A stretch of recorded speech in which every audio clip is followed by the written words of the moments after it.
أما بعد فأعوذ بالله من الشيطان الرجيم بسم الله الرحمن الرحيم اتل ما أوحي إليك من الكتاب قال رسول الله صلى الله عليه وسلم تعلموا القرآن والفرائض وعلموا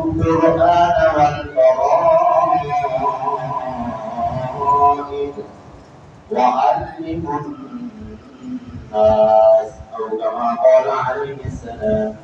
صدق الله العظيم وصدق رسوله النبي الأمين. قال الله تبارك وتعالى في شأنه مخبرا وآخرا إن الله وملائكته يصلون على النبي يا أيها الذين آمنوا صلوا عليه وسلموا تسليما. تمام ذات والد الأندوش عليه الصلاة والسلام عليك يا رسول الله وعلى آله وصحبه الله. الصلاة والسلام عليك يا رسول الله وعلى آله وصحبه يا حبيب الله. مولاي صل وسلم دائما ابدا على حبيبك خير خلق كلهم هو الحبيب الذي ترجى شفاعته بكل نوع من الاهواء وقدرته. صلى الله تعالى على خلقه ونور عرشه محمد واله واصحابه اجمعين. واجب الاحترام میرے محترم بزرگوں دوستوں، آج میں نے آپ کے سامنے قرآن پاک کے حقوق میں سے ایک حق کو بیان کرنا ہے۔ دعا فرمائیں اللہ مجھے حق کہنے کی توفیق عطا فرمائے اور ہم سب کو اس پر عمل پیدا ہونے کی بھی توفیق عطا فرمائے۔ آپ جانتے ہیں ماں باپ کے اولاد کے ذمہ حقوق ہوتے ہیں، اسی طرح ہمسایوں کے ذمہ حقوق ہیں، تو اسی طرح قرآن پاک کے بھی حقوق ہیں مسلمانوں کے ذمہ۔ تو جس طرح عرض کی ہے کہ قرآن پاک کے حقوق میں سے ایک حق آپ کے سامنے گوش گزار کروں گا، اور وہ حق ہے قرآن پاک کی تلاوت، یعنی قرآن پاک کو پڑھنا اور قرآن پاک کی تلاوت کرنا، یہ قرآن کے حقوق میں سے ہے۔ اس حق کی ادائیگی کے لیے کسی عالم نے نہیں، کسی ولی نے نہیں، کسی صحابی نے نہیں، بلکہ اللہ نے خود اس حق کی ادائیگی کا حکم دیا۔ 21واں پارہ پہلی آیت اللہ پاک نے ارشاد فرمایا اتل ما اوحی الیک من الکتاب، محبوب آپ کی طرف کتاب کی جو وحی کی جاتی ہے تم اس کی تلاوت کیا ہے۔ اس آیت مقدسہ کے حصے میں اللہ پاک نے ہمارے آقا و مولا صلی اللہ علیہ وسلم کو قرآن پاک کی تلاوت کرنے کا حکم دیا، پھر حضور کے واسطے سے ہمیں بھی حکم دیا کہ تم بھی تلاوت کیا کرو۔ یہ اس پر کیا دلیل ہے کہ ہمیں بھی حکم ہے؟ ہمارے آقا مولا صلی اللہ علیہ وسلم نے خود ارشاد فرمایا اقرأ القرآن، تم قرآن پاک کو پڑھا کرو۔ تو پتہ چلا حضور کو بھی قرآن پاک کے پڑھنے کا حکم، ہم امت مسلمہ کو قیامت تک آنے والے جتنے لوگ ہیں مسلمان، سب کو قرآن پاک کو پڑھنے اور اس کی تلاوت کرنے کا حکم ہے۔ لہذا یہ حق جو ہے سب مسلمانوں کے ذمہ ہے، اور یہ حق تمام مسلمانوں کے ذمہ ادا کرنا لازمی ہے۔ مولا ہم قرآن پاک پڑھیں اور اس کی تلاوت کریں، یہ تیرا حکم ہے، تیرے محبوب صلی اللہ علیہ وسلم کا حکم ہے۔ لیکن ہم میں سے کچھ لوگ ایسے بھی ہیں جن کو قرآن پاک پڑھنا نہیں آتا، تو وہ کیسے اس کو پڑھیں، اس کی تلاوت کریں؟ اللہ پاک نے ارشاد فرمایا میرے محبوب سے رہنمائی حاصل کرو۔ جب آقا کریم صلی اللہ علیہ وسلم کی احادیث کی طرف توجہ کی، سنن ترمذی کے اندر یہ حدیث پاک ہمیں لکھی ہوئی ملی کہ آقا کریم صلی اللہ علیہ وسلم نے ارشاد فرمایا تعلموا القرآن، تم قرآن پاک کو سیکھو۔ تو جب سیکھیں گے تو پڑھیں گے، تو اس لیے فرمایا قرآن پاک کو سیکھو اور علم فریض بھی سیکھو، یعنی وراثت کے جو احکامات ہیں فرمایا ان کو بھی سیکھو، قرآن پاک کو بھی سیکھو۔ آقا قرآن پاک سیکھنے والوں اور قرآن پاک پڑھنے والوں، مدرسے میں علم حاصل کرنے والوں کی تو معاشرہ کے اندر کوئی عزت نہیں ہے۔ لوگ تو کہتے ہیں مدرسے میں نہ جانا، بچوں تم سکول پڑھو، کالج پڑھو، یونیورسٹی پڑھو، مدرسے میں نہیں جانا۔ اگر تم نے پڑھنا ہے قاری صاحب کو گھر بلا لیں گے، اس کو ٹیوشن دے دیں گے، 5 منٹ 10 منٹ 20 منٹ پڑھ لیا کرو گھر میں، بس اتنا کافی ہے، اور بھی نہیں پڑھنا، مدرسے میں نہیں جانا پڑھنے کے لیے۔ تو حضور لوگ تو مولویوں کو، قاریوں کو، حافظوں کو کچھ نہیں سمجھتے، عزت تو حافظوں کی اور قرآن پاک پڑھنے والوں کی کوئی عزت نہیں ہے۔ اور یہ جو مولویوں کا گروہ ہے یہ تو معاشرے کے اندر بالکل گیا گزرا سمجھا جاتا ہے۔ تو حضور آپ فرماتے ہیں کہ تم جو ہے وہ قرآن پاک کو سیکھو، پھر اس کو پڑھو۔ آقا کریم صلی اللہ علیہ وسلم نے ارشاد فرمایا میرے غلاموں، اگر معاشرے کے اندر تمہاری کوئی عزت نہیں کرتا ہے، سارے لوگ حقارت کی نظر سے دیکھتے ہیں کہ مدرسے کے اندر پڑھنے والے، قرآن پاک پڑھنے والے، ناظرے حفظ کرنے والے، یہ مولوی تو بھیک مانگنے والے ہوتے ہیں، یہ تو بھکاری ہوتے ہیں، تو اس لیے حضور اب ہم کیا کریں؟ آقا کریم صلی اللہ علیہ وسلم نے فرمایا تم ان کی طرف توجہ نہ دو۔ حضور پھر کیا کریں؟ فرمایا خیرکم من تعلم القرآن وعلمہ، لوگ تم کو اچھا سمجھے نہ سمجھے، تم ہمارے اس فرمان کو یاد کر لو، بہترین آدمی وہ ہے جو قرآن پاک پڑھتا ہے اور آگے پڑھاتا ہے۔ چونکہ آقا کریم صلی اللہ علیہ وسلم فرماتے ہیں ہمارے ہاں قرآن پاک پڑھنے والے، قرآن پاک سیکھنے والے اور علم حاصل کرنے والے کی عزت ہے، اس لیے تم نے ہمارے فرمان کی طرف توجہ دینی ہے، دوسروں کی باتوں میں نہیں آنا۔ سمجھ آ گئی ہوگی آپ کو کہ قرآن پاک جو پڑھتا ہے اور آگے پڑھاتا ہے وہ کیا ہے؟ بہترین آدمی ہے۔ آقا کریم صلی اللہ علیہ وسلم نے یہ نہیں فرمایا دولت مند آدمی بہترین آدمی ہے، جگیردار اور بڑے مربے والے، بڑے پرانے رکھنے والے جو ہیں وہ بہترین لوگ ہیں، بلکہ کیا فرمایا خیرکم من تعلم القرآن وعلمہ، تم میں سے بہترین آدمی وہ ہے جو قرآن پاک سیکھتا ہے اور اس کو آگے سکھاتا ہے۔ ٹھیک ہے جی؟ آقا پھر بھی تو آخر عزت چاہیے نا۔ لوگ باتیں کرتے ہیں مولوی بھکاری ہیں اور ساتھ اپنے بچوں کو بھی روکتے ہیں دینی علم حاصل نہیں کرنا ہے، عالم نہیں بننا ہے، قرآن پاک کا حافظ نہیں بننا ہے۔ آقا کریم صلی اللہ علیہ وسلم نے ارشاد فرمایا جب اللہ نے تمہیں عزت دے دی، میں نے فرما دیا کہ تم میں سے بہترین آدمی قرآن پاک سیکھنے والا ہے، اس لیے اب تم سیکھو۔ اچھا حضور سیکھ لیں تو بہتر جو آپ نے فرمایا کہ قرآن پاک سیکھنے والے بہترین آدمی ہیں، تو یہ بہتری اور اچھائی جو ہے وہ کس طرح کی ہوگی؟ دنیا میں تو لوگ دیکھ کے بھی مولوی کو اچھا نہیں سمجھتے، اور اس طرح اگر سڑک پہ مولوی جا رہا ہو تو کہتے ہو مولوی، اور اسی طرح بس پہ بیٹھا ہو تو لوگ طرح طرح کی باتیں کرتے ہیں۔ فرمایا وہ باتیں کرتے رہیں، تم ان کی باتوں پر صبر کرو، اللہ صبر کا تمہیں اجر دے دے گا۔ ٹھیک ہے جی؟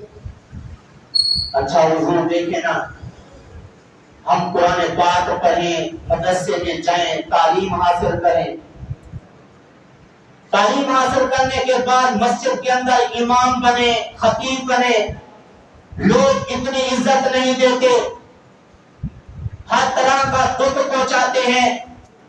کبھی کہتے ہیں مولوی صاحب تم ٹائم پہ نہیں ہے، کبھی کہتے ہیں مولوی صاحب تم نے زیادہ کھا لیا تھا اس لیے تم دیر سے ہے۔ تو اس طرح کئی لوگوں کے سامنے حضور یہ لوگ باتیں کرتے ہیں تو ہماری عزت تو نہ ہوئی، پھر ہمارا کوئی بات نہیں ہے۔ جو اللہ کا قرب حاصل کرنے والے لوگ ہوتے ہیں اللہ ان کو بہت زیادہ آزماتا ہے۔ ٹھیک ہے؟ تم جو مولوی بنو گے، قرآن پاک کے حافظ بنو گے، عالم بنو گے، لوگ طرح طرح کی باتیں کریں گے، ان کو اصل میں تمہاری عزت کا پتہ نہیں ہے، تمہارے احترام کا پتہ نہیں ہے۔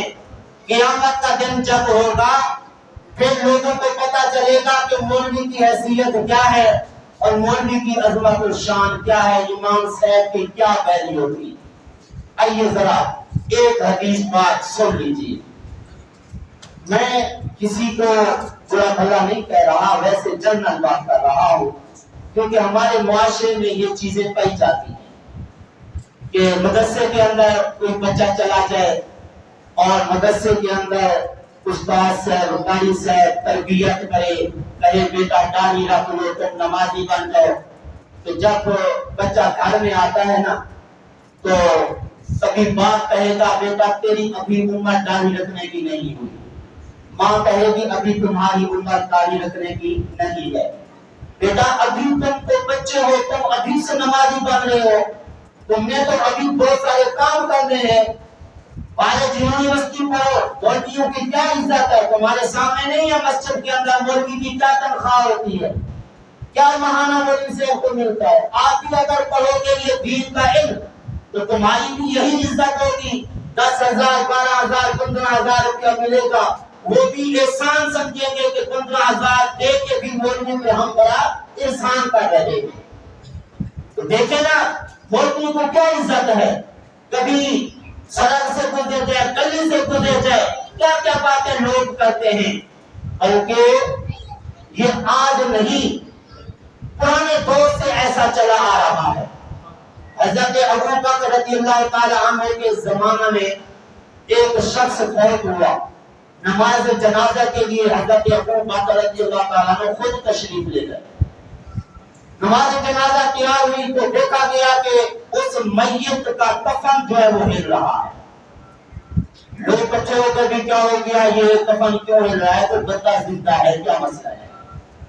جب کفن اس سے آگے پیچھے کیا دیکھا کہ ایک سانپ اس میت کو کاٹ رہا ہے، اس کا خون چوس رہا ہے، اس کو مارنے کی کوشش کی گئی، وہ سانپ بولنے لگا، کہنے لگا میرا کیا قصور ہے، تم کیوں مجھے مارتے ہو۔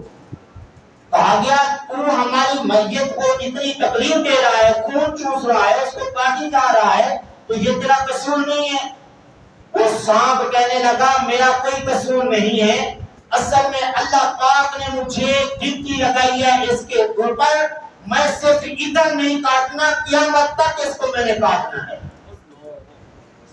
وہ وجہ کیا ہے، اللہ نے کیوں تیری ڈیوٹی اس ہماری میت کے اوپر لگائی کاٹنے کی، تکلیف پہنچانے کی۔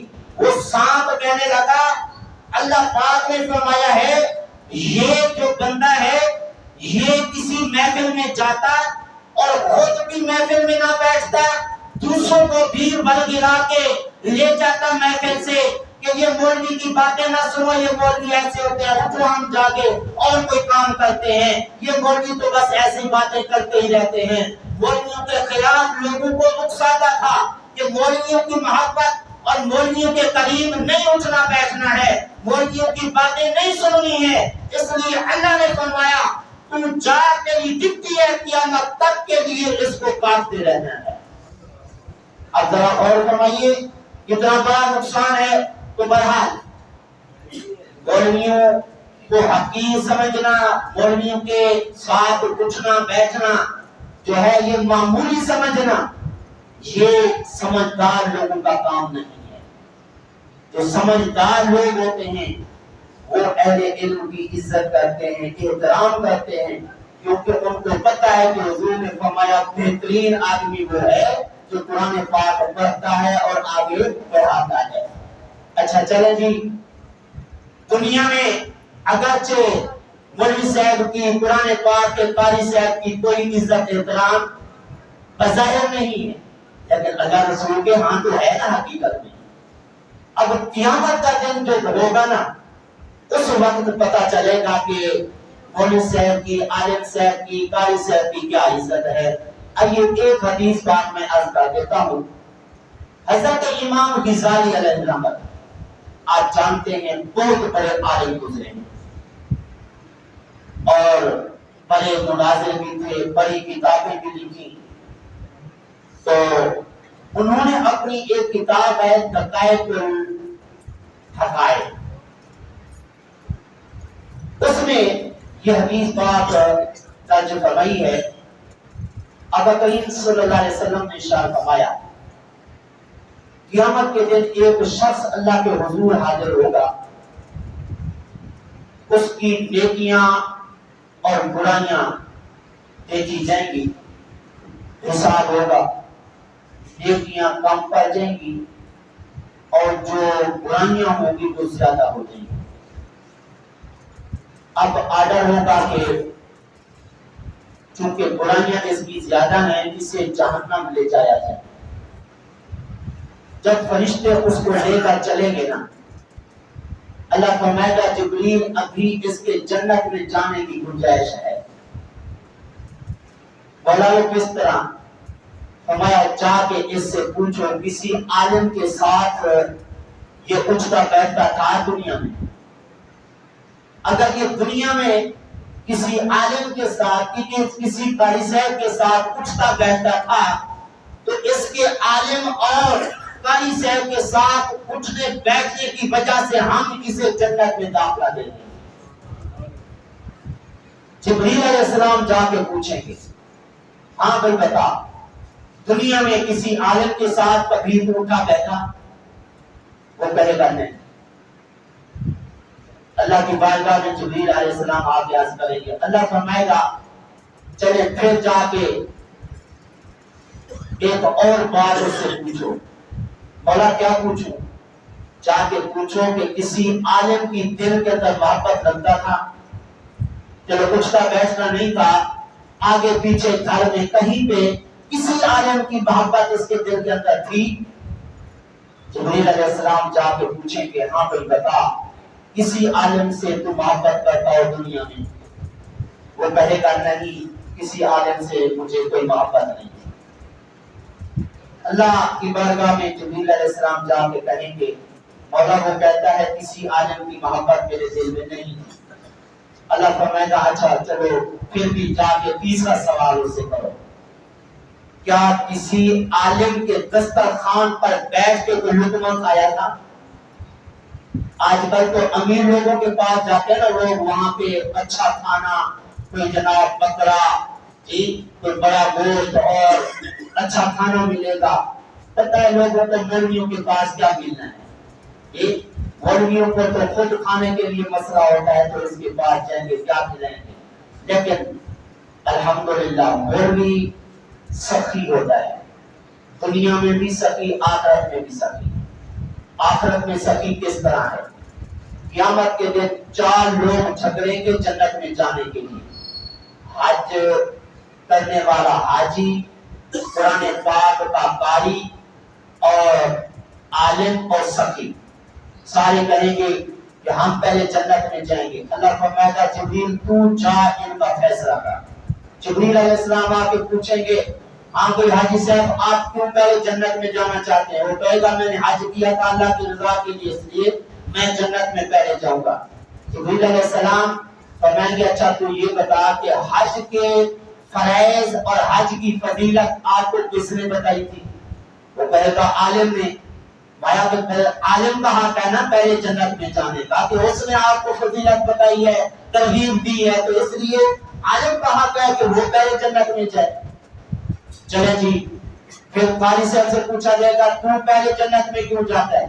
وہ کہے گا میں نے قرآن پاک پڑھا ہے، اللہ کی کتاب یاد کی ہے، حفظ کی ہے، اس لیے میں جنت میں پہلے جاؤں گا.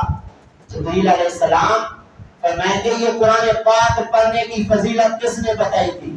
جس نے کہا تھا بہترین آدمی وہ ہے جو قرآن پاک کو پڑھے اور پڑھے، قرآن پاک کو یاد کرے، یہ فضیلتیں ہیں. وہ کہے گا جی عالم نے بتایا تھا. پھر جبریل علیہ السلام فرمائیں گے اگر عالم نے بتایا تھا تو پھر اس کا حق ہے نا جنت میں جانے کا پہلے. تو وہ کہے گا چلیں جی ٹھیک ہے. پھر سخی سے کہا جائے گا کہ تو کیوں جنت میں جاتا ہے پہلے؟ وہ کہے گا میں نے چونکہ مال خرچ کر لیا تھا اللہ تعالیٰ کی بارگاہ میں، اس لیے میں جو ہے وہ جنت میں پہلے جاؤں گا. پھر عالم سے پوچھا جائے گا تو کیوں جاتا ہے پہلے ان سے جنت میں؟ وہ کہے گا میں نے علم حاصل کیا ہے، علم پڑھ کے آگے پڑھایا ہے، اس لیے میں جنت میں پہلے جاؤں گا. تو اس کے بعد آخرکار وہ عالم کہے گا میں اب پہلے جنت میں نہیں جاتا، کیوں؟ پہلے سخی جنت میں جائے. وجہ کیا ہے؟ اس سخی نے ہمیں کتابیں لے کے دی تھی جی، انہوں نے قرآن پاک لے کے دیا تھا، کتابیں خرید کر کے ہمیں دی تھی، ہم نے وہ کتابیں استاد کے سامنے لے جا کے یہ کتابیں پڑھی، علم حاصل کیا.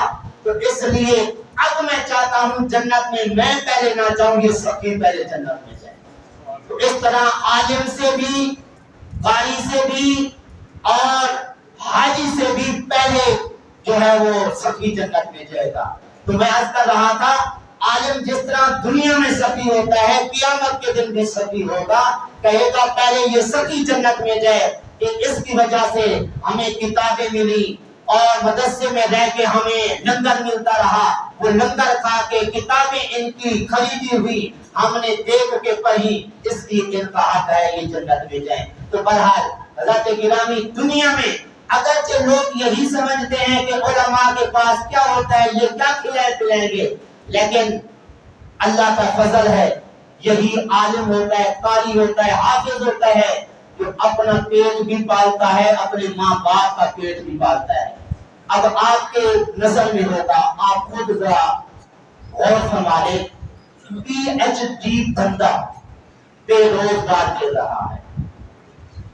ایک حافظ قرآن اگرچہ پورا حافظ نہیں ہے، 10 پارے 15 پارے اس نے پڑھے ہوئے ہیں، کبھی وہ ٹیوشن پڑھا رہا ہے، کبھی مسجد کے اندر مؤذنی کر رہا ہے، کبھی کہیں وہ پیسے اکٹھے کر کے اپنی ماں کی بھی خدمت کرتا ہے، باپ کی بھی خدمت کرتا ہے، اپنے بڑے بھائیوں کی بھی عزت احترام کرتا ہے، چھوٹے بھائی ہیں تو ان کی تعلیم کا خیال کرتا ہے.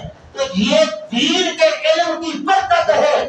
اگرچہ بظاہر ان کی تنخواہیں کم ہوتی ہیں لیکن اللہ کا فضل اتنا ہے کہ ماشاءاللہ جو گھر میں عزت کی روٹی کھا لیتے ہیں، صبح شام جناب بڑے جی عزت سے دل کے اندر چین سے سکون سے کھانا گانا کھا کے رات کو سکون سے سو جاتے ہیں. لیکن جو امیر لوگ ہوتے ہیں جن کے پاس ماشاءاللہ بڑا پیسہ ٹکا ہے، آپ دیکھتے ہیں کوئی گولی کھا رہا ہے نیند کی، کوئی جناب کیپسول کھا رہا ہے، کیوں جی؟ نیند نہیں آتی جناب جی. تو اس طرح قرآن پاک جو پڑھنے والے لوگ ہوتے ہیں الحمدللہ بڑے سکون میں ہیں.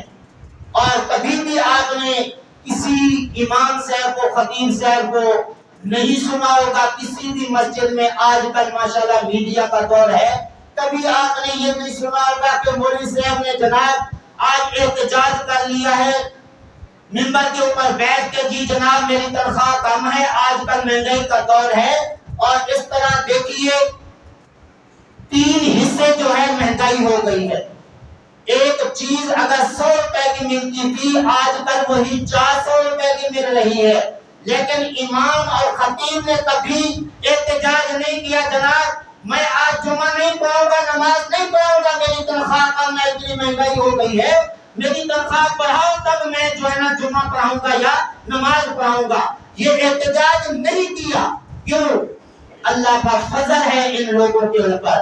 اللہ تعالیٰ نے جی اپنے ذمہ داری اٹھائی ہوئی ہے، خاص طور پہ ان علماء کے لیے، اہل علم کے لیے، کہ ان کو رزق اتنا دے دیتا ہے کہ کبھی انہوں نے احتجاج نہیں کیا تنخواہ کا یا کسی بھی بات کا۔ تو بہرحال میں عرض کر رہا تھا کہ لوگ اگرچہ مولوی صاحب کو حقیر سمجھتے ہیں، یہ تو غریب طبقہ ہے، بلکہ آج دیکھیں جو مزدور ہے 1200 میرے مدرسے میں نا بچے کام کر رہے ہیں، تو 1200 مزدور جو ہے وہ مزدوری لے رہا ہے، تو 1200 اگر روزانہ کمائے تو ماشاءاللہ مہینے کی کتنی تنخواہ ہو جاتی ہے؟ حساب مجھے کم آتا ہے ریاضی، تو آپ کو ماشاءاللہ اچھی ریاضی آتی ہے، آپ کو حساب کر لیں۔ تو مسجد کے امام صاحب کی کیا تنخواہ ہے؟ 10,000 9,000 12,000۔ تو آپ ذرا غور تو فرمائیں کہ ہر بندہ یہ چاہتا ہے میرا بچہ اچھا کھائے پیے اور تعلیم اچھی حاصل کرے۔ کیا یہ مولوی صاحب بندہ نہیں ہے؟ کیا یہ انسان نہیں ہے؟ اس کا ساتھ پیل نہیں ہے اور اس کے بچے نہیں ہیں، اس کے ماں باپ نہیں ہیں؟ اس لیے حضرات گرامی میں عرض کروں گا اگرچہ معاشرے کے اندر ایسا ہے، میں اپنے بھاگلپور کی بات کر رہا ہوں، ادھر تو ماشاءاللہ آپ نیک لوگ ہیں، امام صاحب ماشاءاللہ پتہ نہیں ماہانہ کتنا دیتے ہوں گے، وہ تو آپ اچھی طرح جانتے ہیں۔ تو بہرحال میں صرف توجہ دلا رہا تھا اپنے علاقے والوں کی، تو ایسے لوگ ہیں جو 10,000 12,000 مولوی صاحب کو دیتے ہیں اور ساتھ ساتھ ماشاءاللہ کیا کیا باتیں کرتے ہیں۔ تو بہرحال میں عرض کر رہا تھا حضرت جبریل علیہ السلام جا کے پوچھیں کہ اللہ کے حکم سے، ہاں بھی بتا تو کسی عالم کے دسترخوان پر بیٹھ کے کوئی لقمہ کھایا تھا؟ وہ کہے گا نہیں۔ اللہ فرمائے گا جبریل چوتھا سوال کا کہ کیا یہ کسی عالم کے نام پر اپنے کسی بچے کا نام رکھا تھا؟ آج کل مولوی کا نام سننا برداشت نہیں ہے، اپنے بیٹے کا مولوی کے نام پہ نام کیسے رکھ سکتے ہیں؟ تو قیامت کے دن اللہ فرمائے گا جبریل پوچھ، اگر اس نے کسی عالم کے بیٹے کے نام پر نام رکھا تھا اپنے بیٹے کا، ابھی بھی گنجائش ہے ہم جنت دے سکتے ہیں۔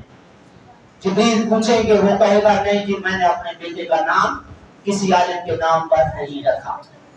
پھر اللہ تعالیٰ فرمائے گا جبریل جا کے اس سے اور سوال کر۔ مولا کیا سوال کروں؟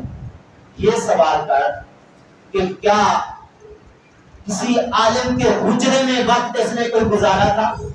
1 منٹ 2 منٹ کسی عالم کے حجرے میں جا کے بیٹھا ہو؟ جواب ملے گا نہیں۔ آخری سوال چھٹا سوال ہوگا، اللہ فرمائے گا جبریل جا اس سے پوچھ، اس نے عالم کے ساتھ کوئی وقت نہیں گزارا، عالم کی محبت دل میں نہیں تھی اور عالم کے دسترخوان پر نہیں بیٹھا، عالم کے بیٹے کے نام پر اس نے نام نہیں رکھا، اس کے حجرے میں بھی وقت نہیں گزارا، آخری سوال ہے اگر اس کے اندر بھی کامیاب ہو جاتا ہے پھر بھی ہم اسے جنت دے دیں گے۔ مولا کیا سوال ہے؟ فرمایا جا اس سے پوچھ، جو آدمی کسی عالم سے محبت کرتا تھا اگر وہ اس سے محبت دنیا میں کرتا تھا پھر بھی ہم جنت دے دیں گے۔ جا کے جبریل پوچھیں گے ہاں بھائی تو کسی عالم سے محبت کرنے والے سے محبت کرتا تھا؟ وہ کہے گا ہاں میرا ایک دوست تھا وہ کسی عالم سے محبت کرتا تھا، مجھے اس سے محبت تھی۔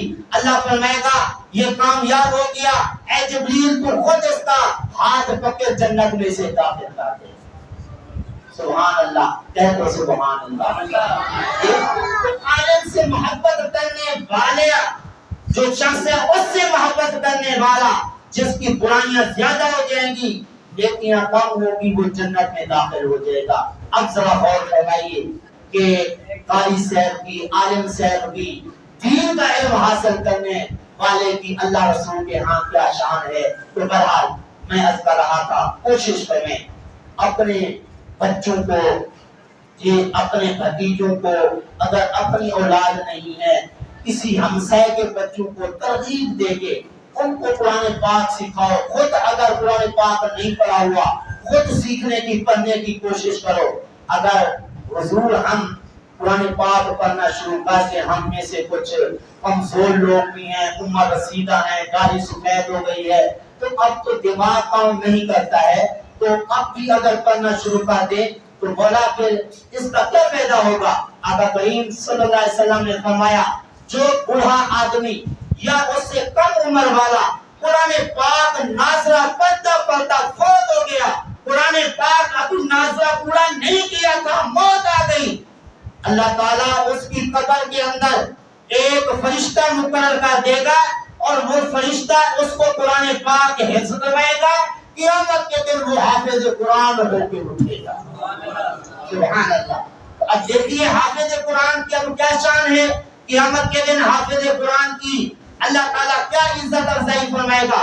حضرت ابو امامہ رضی اللہ تعالیٰ عنہ فرماتے ہیں کہ ایک جو ہے بندہ ہوگا مسلمان، اللہ کے حضور وہ حاضر ہوگا، قرآن پاک بھی اس کے پاس آ جائے گا، تو کہے گا ہاں تو مجھے جانتا ہے، پہچانتا ہے؟ وہ کہے گا نہیں میں تو نہیں پہچانتا، تو کون ہے؟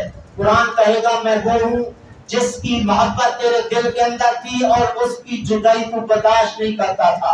وہ کہے گا مجھے لگتا ہے تو قرآن پاک ہے، وہ کہے گا ہاں میں قرآن پاک ہوں۔ اس بندے کو پھر وہ اللہ کے حضور لے جائے گا، اللہ تعالیٰ سے عرض کرے گا قرآن پاک اے اللہ اس کو مزین کر دے، تو اللہ تعالیٰ اسے قیمتی لباس پہنائے گا، اور جب اس کو پہنائے گا تو وہ بندہ عرض کرے گا مولا میرے عمل تو ایسے نہیں تھے کہ مجھے اتنے قیمتی لباس پہنائے جاتے۔ اللہ فرمائے گا تیرے بیٹے نے قرآن پاک پڑھا تھا تو اس کی وجہ سے ہم نے تجھے اس انعام سے نوازا۔ تو اب ذرا غور فرمائیے، ایک بچہ قرآن پاک پڑھتا ہے، حفظ کرتا ہے، اس کے بعد کو اتنی بڑی عزت دی جا رہی ہے قیامت کے دن، تو جو بچہ قرآن پاک پڑھے گا، حفظ کرے گا، اس کو کیا شان ملے گی؟ آقا کریم صلی اللہ علیہ وسلم نے فرمایا جس نے قرآن پاک پڑھا اور اس کو یاد کیا، اس پہ عمل کیا، سورج سے زیادہ چمکدار اس کو اللہ پاک لباس پہنائے گا، اور اس کا لباس جو ہے وہ کس سے زیادہ چمکدار ہوگا؟ سورج کی روشنی سے بھی زیادہ۔ سبحان اللہ۔ فرمایا کہ ایک شخص جو قرآن پاک ناظرے پڑھے گا اللہ اس کے اگلے پچھلے گناہ معاف فرما دے گا، اور جس کے بچے نے قرآن پاک حفظ کیا قیامت کے دن اس کا چہرہ 14ویں رات کی چاند کی طرح چمکے گا۔ سبحان اللہ۔ حضرات گرامی، تو اس لیے اب ہم یہ دیکھنا چاہتے ہیں کیونکہ ٹائم بھی تھوڑا ہے، تو اس قرآن پاک کو ہمارے بڑے لوگوں نے، اکابر نے کس طرح پڑھا ہے، کس طرح اس کو جو ہے تلاوت کیا ہے۔ حضرت عثمان رضی اللہ تعالی عنہ روزانہ ایک رکعت میں قرآن پاک پورا ختم کرتے تھے، روزانہ۔ حضرت سعید بن جبیر رضی اللہ تعالیٰ عنہ روزانہ ایک رکعت میں قرآن پاک پڑھتے تھے۔ حضرت امام ابو حنیفہ رحمۃ اللہ علیہ جن کے ہم مقلد ہیں، وہ بھی روزانہ ایک قرآن پاک ختم فرماتے تھے۔ جس جگہ آپ کا انتقال ہوا وہاں پہ 7000 قرآن پاک کے ختمات کیے گئے تھے، اور حضرت علی رضی اللہ تعالیٰ عنہ روزانہ 8 ختم کرتے تھے، 8 ختم۔ تو آج کل کچھ لوگ یہ بھی کہتے ہیں جناب ہم سے تو قرآن پاک یاد ہوتا ہی نہیں ہے، ہم کیسے یاد کریں؟ تو ان کی خدمت میں اللہ کا یہ فرمان گزارش کر رہا ہوں۔ اللہ نے فرمایا وَلَقَدْ يَسَّرْنَا الْقُرْآنَ لِلذِّكْرِ، ہم نے قرآن پاک کو یاد کرنے کے لیے آسان کر دیا ہے۔ یہ کون فرما رہا ہے؟ اللہ پاک خود فرما رہا ہے ہم نے اپنی کتاب قرآن پاک کو یاد کرنے کے لیے کیا کیا ہے؟ آسان کر دیا ہے۔ کتنا آسان کیا ہے؟ ابھی کوئی 2 سال پہلے میرے اپنے بیٹے نے 10 مہینے میں قرآن پاک یاد کیا۔ بچے کھجور والی کے پاس مدرسہ ہے، وہاں پہ بچیاں عالمہ فاضلہ کورس بھی کر رہی ہیں، حفظ و نازک بھی کر رہی ہیں، وہاں پہ بچوں کی بھی تعلیم ہے، ایک استاد صاحب نیچے پڑھاتے ہیں، تو ماشاءاللہ۔ اور اس سے بڑھ کر آپ کو ایک اللہ کے ولی کی بات سناتا ہوں، ان کا نام تھا ہشام کلبی۔ وہ خود فرماتے ہیں میرے قرآن پاک یاد نہ کرنے پر میرا چچا ملامت کرتا تھا، روزانہ کی بنا پہ بےزتی کرتا، تو بڑا بے وقوف ہے، تو قرآن پاک یاد نہیں کرتا ہے، یہ وہ۔ تو کہتے ہیں میں نے ایک دن قسم کھا لی جب تک میں قرآن پاک یاد نہیں کروں گا گھر سے باہر نہیں نکلوں گا۔ فرماتے ہیں گھر میں جب یہ میں نے قسم کھا لی تو قرآن پاک کو یاد کرنا شروع کیا، 3 دن میں میں نے قرآن پاک یاد کر لیا، 3 دن میں۔ اس لیے جب بندہ اللہ کے فرمان پر یقین کر کے کوئی کام کرنا شروع کر دے پھر اللہ کا فضل ہو جاتا ہے۔ تو اس لیے حضرات گرامی یہ قرآن پاک یاد کرنا کوئی مشکل نہیں ہے۔ چھوٹے چھوٹے بچے جو ہیں وہ قرآن پاک پڑھتے ہیں، یاد کر لیتے ہیں۔ حضور غوث پاک رضی اللہ تعالیٰ عنہ جب پیدا ہوئے تھے نا، تو آپ کو پتہ ہے کس تاریخ کو پیدا ہوئے تھے؟ جب رمضان المبارک کو۔ تو آپ کی جب 4 سال عمر ہوئی نا، آپ کو مدرسے میں داخل کرایا گیا۔ لوگ کہتے ہیں کہ حضور غوث پاک پیر تھے، عالم نہیں تھے۔ یاد رکھیے کہ عالم ہونے کے بغیر کوئی ولی پیر نہیں بن سکتا ہے۔ حضور غوث پاک رضی اللہ تعالی عنہ عالم بھی تھے، پیر بھی تھے۔ حضور غوث پاک رضی اللہ تعالی عنہ کو جب مسجد مدرسے میں داخل کروایا گیا کتنی عمر میں؟ 4 سال کی عمر میں۔ تو استاد جی نے فرمایا بیٹا پڑھو بسم اللہ الرحمن الرحیم۔ حضور غوث پاک رضی اللہ تعالی عنہ نے 4 سال کی عمر میں بسم اللہ شریف جب شروع کی استاد کے سامنے 17 پارے بھی ساتھ سنا دیے، 17 پارے ساتھ سنا دیے۔ تو استاد جی حیران ہوئے، پوچھا بیٹے یہ کب سے یاد کیے؟ کہا میری ماں جب میں اپنی ماں کے رحم میں تھا نا، میری ماں قرآن پاک کی تلاوت کرتی تھی، وہیں سے میں نے یاد کر لیا۔ 17 پارے ماں کے پیٹ میں نے یاد کر لیے ہیں۔ تو کچھ لوگ نا سوال کرتے ہیں بھائی صاحب یہ عجیب باتیں کرتے ہیں آپ، دیکھیں نا رحم ہے، پردہ ہے، اوپر سے پیٹ ہے، پسلیاں ہیں، تو ماں کی تلاوت کی آواز جو ہے وہ اندر کیسے جا سکتی ہے؟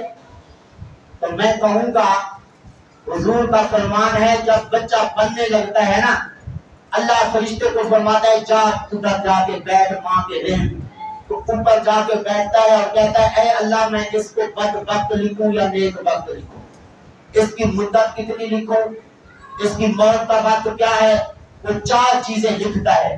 اگر وہ فرشتہ اندر جا کے بیٹھ کے اللہ تعالیٰ سے پوچھ سکتا ہے اللہ کی قدرت سے، تو پھر ماں کی آواز اندر بچے کو کیوں نہیں سنائی دے سکتی؟ تو بہرحال عرض کرنے کا مقصد یہ ہے پہلے لوگ خود قرآن پاک پڑھتے تھے تو اس لیے بچوں کے اندر بھی جذبہ پیدا ہوتا تھا، بلکہ ماں کے رحم میں قرآن پاک یاد کر کے لوگ دنیا میں تشریف لاتے تھے۔ آج ہم ہیں نہ ماں کو پتہ ہے قرآن پاک کہاں ہے، سال سال قرآن پاک پڑا ہوتا ہے، مٹی نہ جانے کتنی چڑھی ہوتی ہے، معاذ اللہ۔ قیامت کے دن اللہ کے حضور کیا جواب دیں گے؟ حضرت امام شافعی علیہ رحمت، سبحان اللہ، وہ شخصیت ہیں جو سیدوں کی کتنی عزت کرتے تھے۔ حضرت امام شافعی علیہ رحمت ایک دن پڑھا رہے تھے تو پڑھانے کے دوران بار بار کھڑے ہو جاتے تھے۔ تو بعد میں طالب علموں نے پوچھا کہ بلا پہلے تو آپ نے جو ہے وہ ایسا کام نہیں کیا کہ پڑھانے کے دوران آپ کھڑے ہو جاتے ہیں، آج ایسا کیوں کیا؟ حضرت امام شافعی علیہ رحمت نے فرمایا بیٹے وہاں سیدوں کا ایک بچہ کھیل رہا تھا، وہ جب دروازے کے سامنے آتا تھا مجھے اس کے ادب کے لیے کھڑا ہونا پڑتا تھا۔ یعنی بڑے لوگ سیدوں کی کتنی بڑی عزت کرتے تھے۔ وہ حضرت امام شافعی علیہ رحمت ماہ رمضان میں جی ایک ساتھ قرآن پاک ختم کرتے ہیں. اس لیے حضرات گرامی ہمیں قرآن پاک کا یہ حق ادا کرنا ہے، قرآن پاک کی تلاوت کرنی ہے. نہیں قرآن پاک آتا تو اس کو سیکھنے کی کوشش کریں، کسی قاری صاحب سے ٹائم لیں، کسی امام صاحب سے ٹائم لے کر قرآن پاک پڑھیں. اور جو پڑھے ہوئے ہیں، کیونکہ پرانے زمانے کے پڑھے ہوئے ہیں بہت ساری غلطیاں ہیں، وہ بھی تھوڑا سا ٹائم لے کے قرآن پاک درست اور صحیح کریں.